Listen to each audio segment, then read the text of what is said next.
খুঁজে না, একমাত্র আল্লাহ পাক তো বলে দিয়েছে শান্তি একমাত্র ইসলামের ভেতরে, ঠিক কিনা?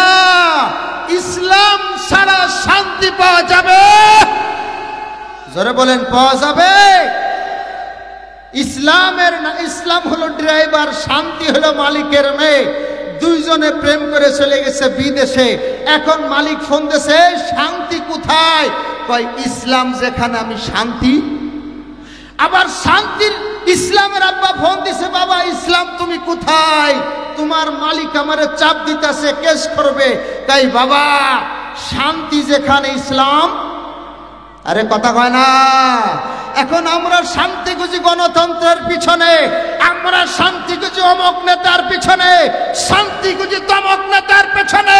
যতদিন পর্যন্ত কোরআন এবং সুন্নাহর ভিতরে আমরা না যাব, কিয়ামত পর্যন্ত দেশের শান্তি আসতে পারে না, পারে না, পারে না। এই কথা কারা কারা বিশ্বাস করে আল্লাহকে হাত উঁচু করে দেখায় দে। গণতন্ত্র অনেক দেখেছি, এই গণতন্ত্র মন্ত্রের ভিতরে শান্তি না। হাত নামান, শান্তি আছে? বর্তমান শান্তি যদি দেখতে আপনার আফগানিস্তানের দিকে তাকান, তারা কোরআন দিয়ে শাসন করার চেষ্টা করছে।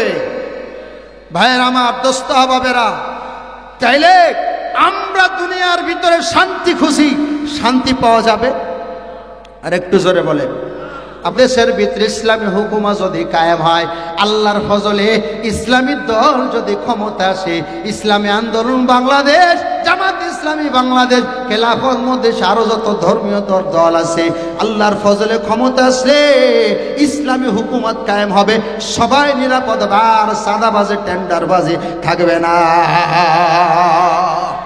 রাগ করলে, ওরে দোস্ত, রাগ করলে আপনার কপাল পড়বে।